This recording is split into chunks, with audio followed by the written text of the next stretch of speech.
Pak Ustadz, apa hukumnya seorang yang ketagihan dengan selfie? Soalnya zaman no datang suaminya, maksudnya bagaimana cara ingin mendapatkan berkah terbebas dari hutang menurut syariat Islam? Jangan ngutang.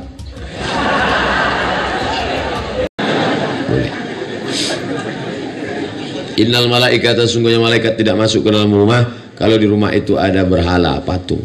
Tapi malaikat yang tidak masuk itu malaikat rahmat, malaikat maut masuk.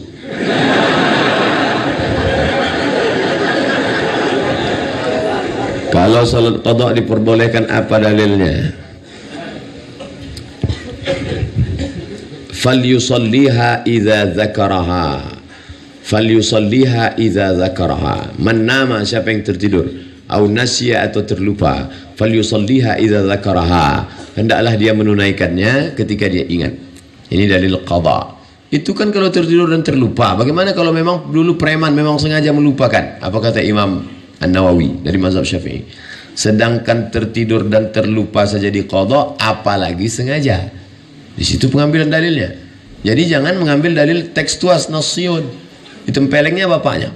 Kenapa kau tempeleng? Yang dilarang kan mengatakan fala taqul lahuma uff. Yang enggak boleh mengatakan kalau nempeleng boleh. Itu namanya qiyas aulawi. Sedangkan mengatakan aja nggak boleh, apalagi nempeleng. Sedangkan yang tertidur saja mesti diganti, apalagi yang sengaja tidur. Sepakat 4 mazhab, paling tua Hanafi, nomor 2 Maliki, nomor 3 Syafi'i, nomor 4 Hambali, bahwa salat yang tinggal dulu mesti diqadha. La kafarata laha illa dzalik. Tidak ada yang bisa menebusnya kecuali salat. Salat yang tinggal tidak bisa ditebus dengan bangun masjid. Bapak kok nggak salat, masjid bisa dibangun? Tak bisa. Salat yang tinggal tidak bisa ditebus dengan umrah. Labbaik Allahumma labbaik, utang salat lunas. Nggak bisa. Tapi ada ustadz yang ceramah katanya salat itu bisa cukup istighfar saja. Itu bukan 4 mazhab. Dia keluar dari 4 mazhab. Namanya Imam Ibnu Taimiyah. Kata Ibnu Taimiyah tak perlu salat, cukup istighfar saja. Pak Ustadz, apa hukumnya seorang yang ketagihan dengan selfie? Soalnya zaman no kayaknya nggak afdal kalau setiap momen nggak difoto.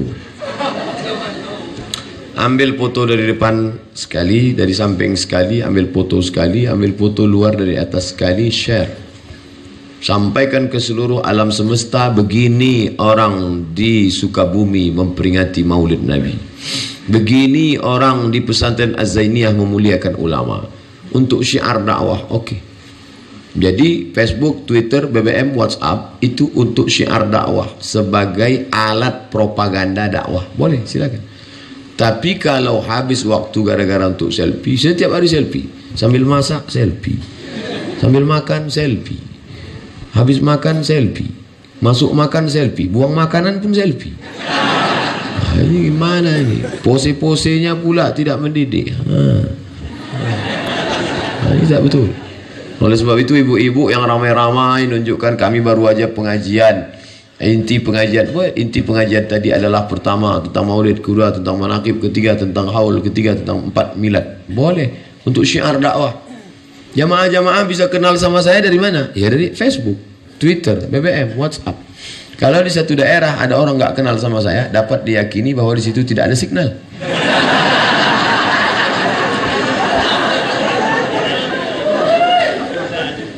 Bolehkah makan sesajen dimakan atau makanan yang habis dipakai sembahyang orang Cina? Itu ritual ibadah. Wala ana a'budu ma'abattum wala antum a'buduna ma'abud lakum dinukum waliyadin. Kalau dia datang beri kita makanan, dia kasih kita buah, boleh. Karena tidak terkait dengan ritual ibadah. Dia kasih kita kue kotak, halal, label halal, boleh. Tapi kalau sudah terkait dengan ritual ibadah, maka kita dilarang tegas. Nabi pernah menerima hadiah dari orang kafir? Pernah. Apa hadiahnya? Asal Banha, asal madu. Banha dari provinsi di Mesir. Ada satu provinsi namanya Banha, produksinya madu. Lalu kemudian Nabi diberi minum, diminum Nabi madu sampai habis. Itu dalil kalau mereka kasih makanan boleh, tapi madu halal. Ada madu yang haram, ibu-ibu paling tak suka itu.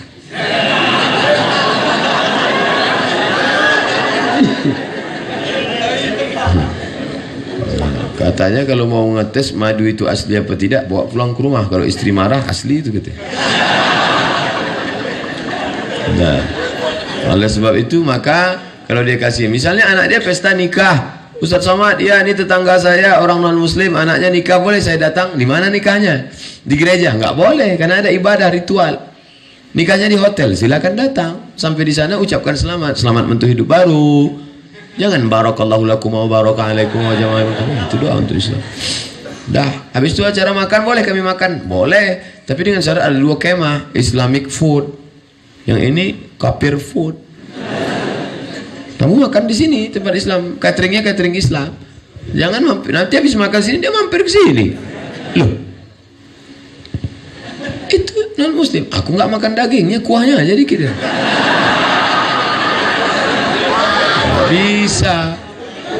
Nggak bisa begitu.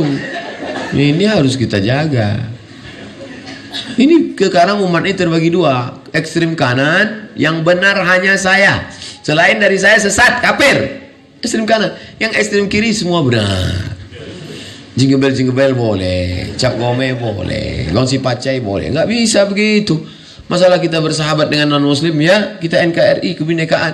Tapi kalau sudah terkait masalah ibadah, wala ana bidu ma'abattum wala antum ma'abidu ma'abud lakum dinukum waliyadin. Mohon penjelasan mursyid, apakah mursyid bisa angkat oleh manusia?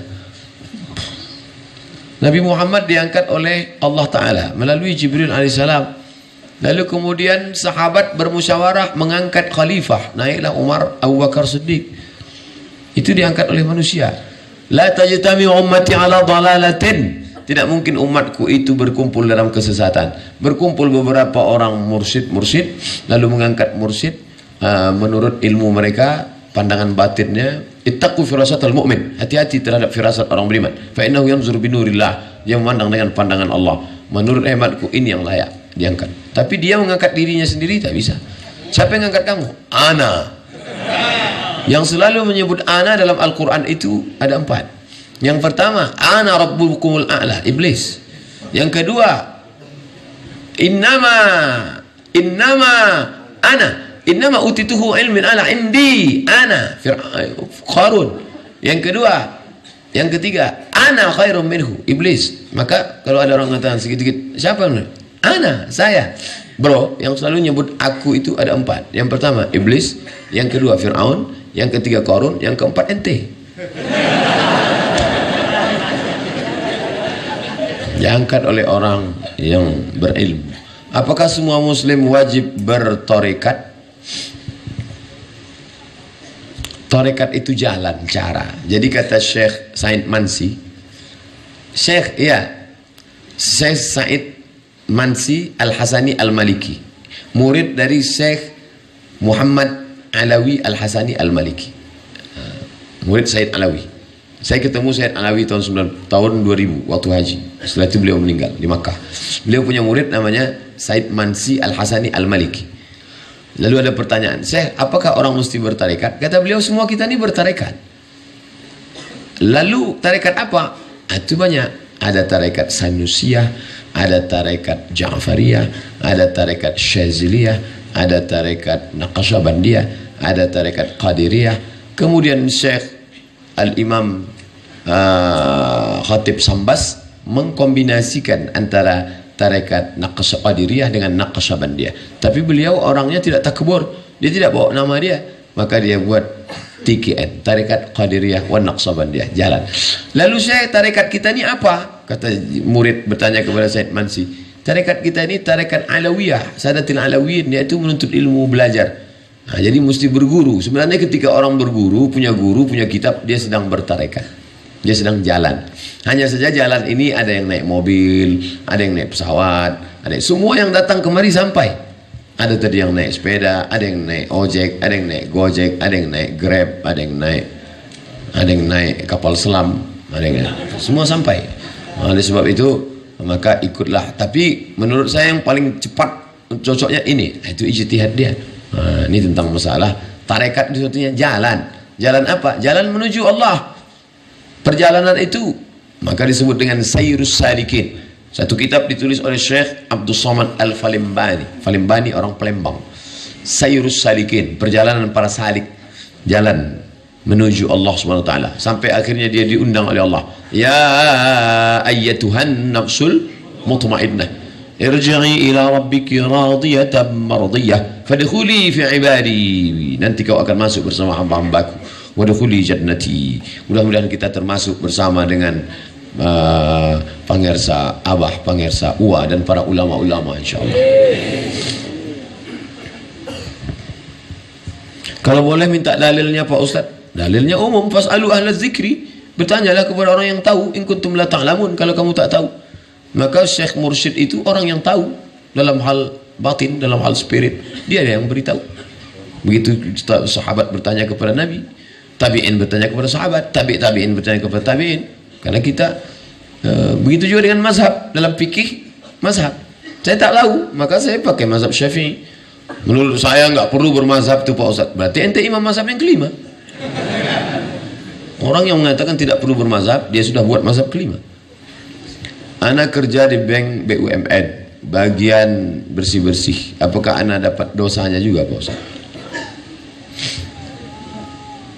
La'anallahu akilar riba, Allah melaknat yang makan riba, wa mukilahu, yang diberi makan riba, wa katibahu, pegawai pencatat penulisnya, wa syahidaihi, menjadi saksinya.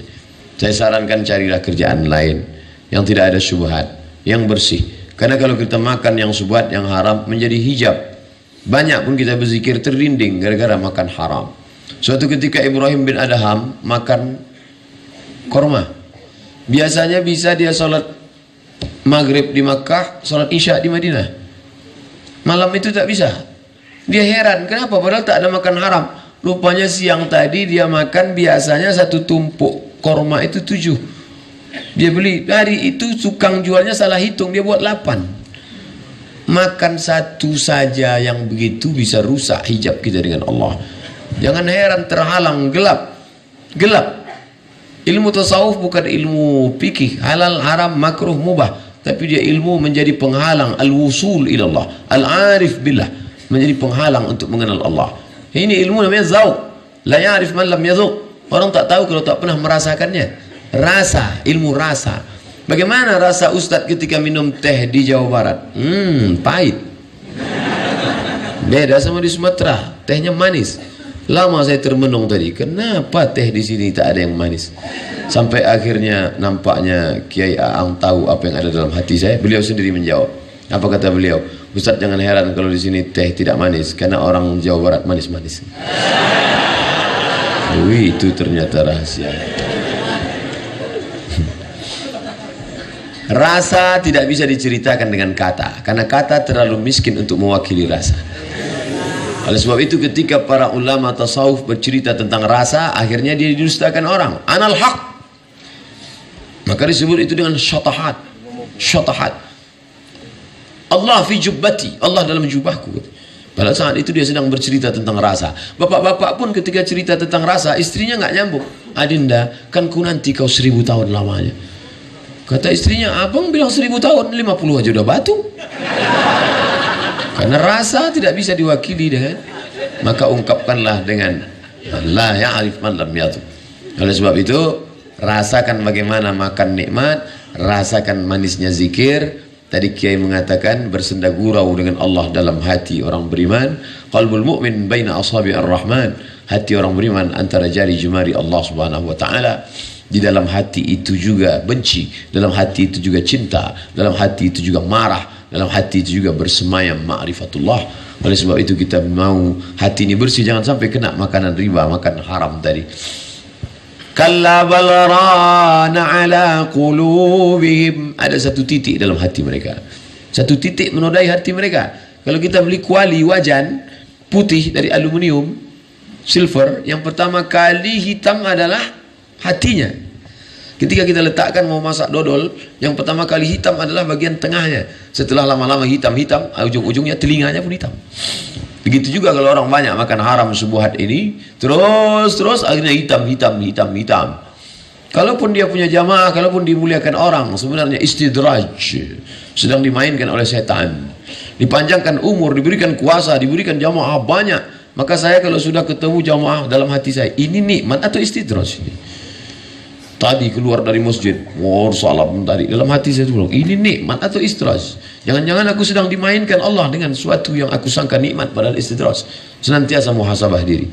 Sanastadrijuhum min haitsu la ya'lamun. Kami permainkan mereka dengan istidraj. Kami panjangkan umurnya, kami berikan harta banyak, kami buat dia masyhur, padahal kami sedang mempermainkan dia. Nauzubillah.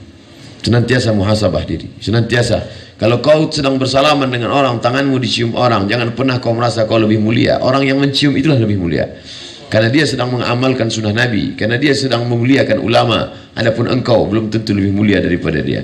Ketika dalam hatimu ada terbersit bahwa kau lebih mulia, la yadkhulul jannah, tak masuk surga. Man kana fi qalbihi, siapa yang dalam hatinya mithqala habatin min khardalin min kibrin, ada sombong sebesar biji sawi. Bagaimana kita dalam memilih teman? Saya punya banyak teman yang suka mabuk-mabukan. Mereka tak pernah menawari atau mengajak saya untuk minum alkohol, karena mereka tahu saya tak suka. Bagaimana Pak Ustaz? Apakah pertemanan saya itu? Maka bertemanlah dengan orang baik-baik. Mujalasatus salihin, tombo ati ono 5 perkara ne. Yang kelima, mujalasatus salihin, duduk dengan orang saleh. Duduk dengan tukang las, mungkin kita tidak kena apinya, tapi bau kita paling tidak bau karbit. Duduk dengan tukang minyak wangi, paling tidak kena. Kami dulu waktu kuliah di Mesir, setiap mau pergi ke masjid, mampir ke tempat tukang minyak wangi. Agak 3 toko, dah mampir, dapat minyaknya. Haji. Halal. Kalau masuk kita ke tempat tukang ikan, ikannya tak dapat, bau ikannya dapat. Oleh sebab itu jangan sampai, saya mau ngajak mereka Pak Ustaz. Apakah kau kuat? Kalau kau kuat, oke, lanjutkan. Kalau tidak, jangan sampai engkau seperti tukang pancing dilirikan ikan. Kau sangka kau akan mancing dia, ternyata ikan paus, kau dimakannya. Hati-hati. Apa hukumnya memelihara anjing Pak Ustaz? Maniqtana kalban. Siapa yang memelihara anjing? Bukan anjing untuk berburu rusa, untuk makan. Bukan pula anjing untuk menjaga kebun, tanaman, takut diambil babi. Hanya untuk hobi melihara. Dikurangi 1 hari amalnya sebesar Bukit Uhud. Bukit Uhud itu panjangnya 7 km. Bukit Uhud. Memerah dia kalau petang disinari matahari. Tegak di atas Bukit Jabal Rumat, tempat pemanah, lihatlah Bukit Uhud. 1 hari amalmu dikurangi 7 km. Sementara amalmu sebesar bisul. Berarti kau setiap hari min. Apakah benar jika kita melihara anjing setiap hari kita akan dikurangi? Betul. Ada satu lagi. Kenapa setiap membaca dari waktu duha pakai takbir? La ilaha illallah wallahu akbar. Bismillahirrahmanirrahim wadduha. Karena ketika itu lama wahyu tidak turun. Sampai-sampai Ummu Jamil, istri Abu Lahab, mengejek, wadda'aka syaitan. Muhammad, setanmu sudah meninggalkan engkau. Dijawab Allah, ma wadda'aka rabbuka wa ma qala. Allah tidak meninggalkanmu. Bertakbir Nabi ketika turun surat Ad-Duha. Allahu Akbar. Nabi senang turun surat Ad-Duha. Jibril, kenapa lama betul engkau turun? Sampai aku diejek istri Abu Lahab. Aku lama turun karena ada bangkai anak anjing di bawah tempat tidur. Sampai akhirnya Khawlah mengambil dengan batang sapu. Bangkai anak anjing saja Jibril tak mau turun, apalagi anjing herder 2 ekor. Apakah malaikat itu takut sama anjing? Malaikat tidak takut sama anjing, tapi malaikat tidak mau satu majelis dengan najis. Malaikat besar, uli ajni'atin, punya sayap, masna 2 sayap, wasulasa 3 sayap, warubah 4 sayap. Anjing kecil, disentilnya aja pingsan anjing. Baru dia berteriak aja mati itu anjing. Semoga sehat selalu Pak Ustaz. Amin. Kami mencintaimu. I love you too.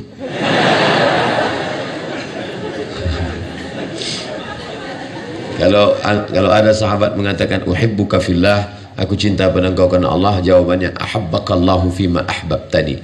Allah mencintaimu sebagaimana cintamu padaku, sesama laki-laki, jangan sama bini orang. Nanti ngirim WA ke istri orang, uhibbuka fillah. Datang suaminya, maksud Allah. Bagaimana cara ingin mendapatkan berkah terbebas dari hutang menurut syariat Islam? Jangan ngutang.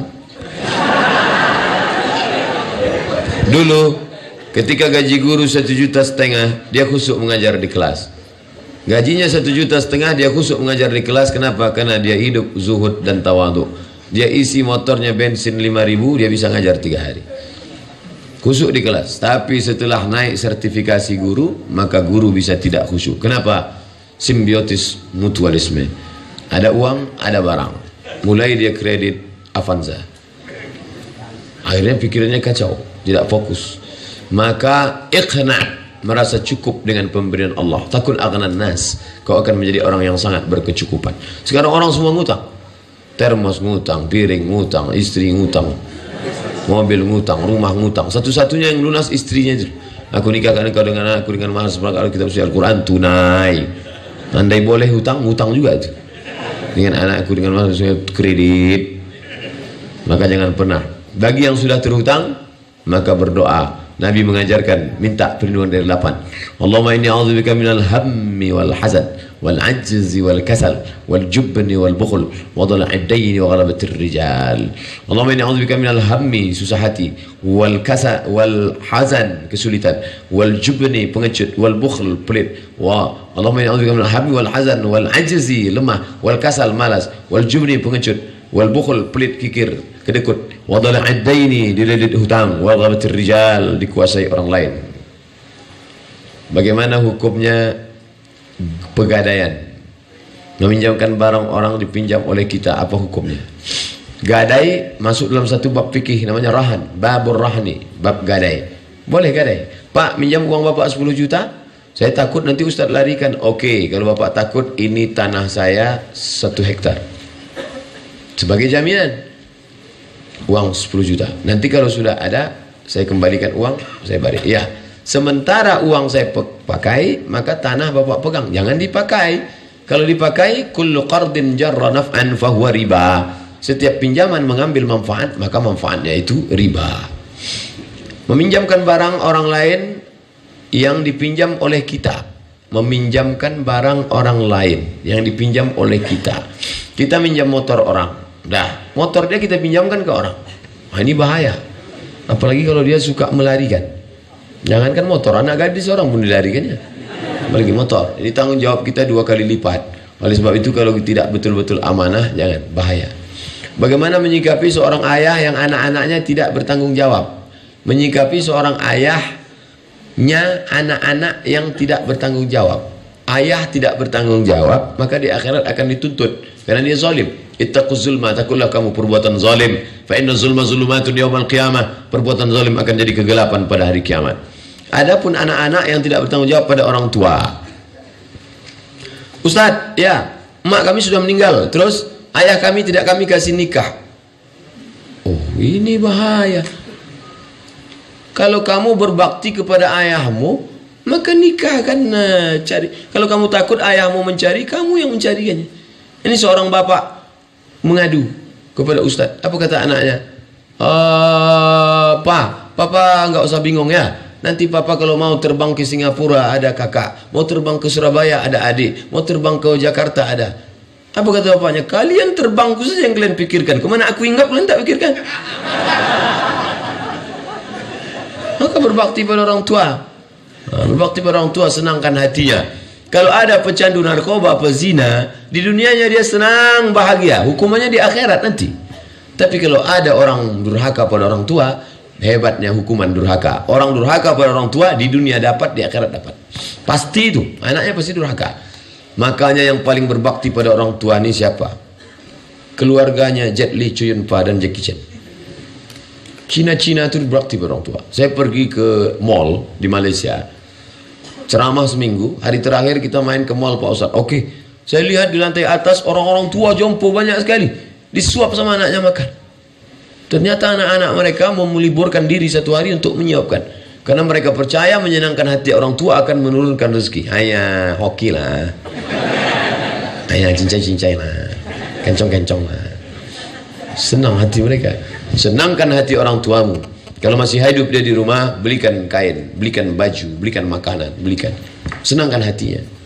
Banyak orang menganggap, orang tua kan gak perlu baju baru. Justru makin tua dia makin ingin baju baru. Orang tua saya ini udah gak terkontrol lagi Pak Ustaz. Kami belikan baju, dia pakai baju sobek. Dia ngomong ke tetangga, lihatlah teganya anakku.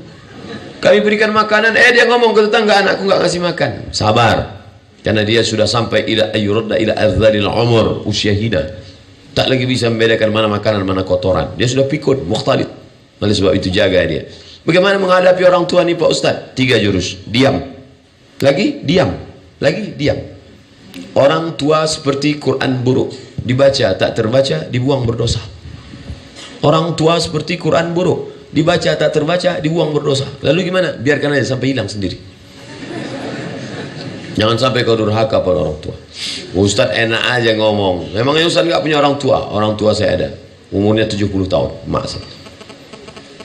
Dia tak pernah manggil saya Ustaz. Mat. Senangkan hati. Kita tak pernah tua di depan orang tua.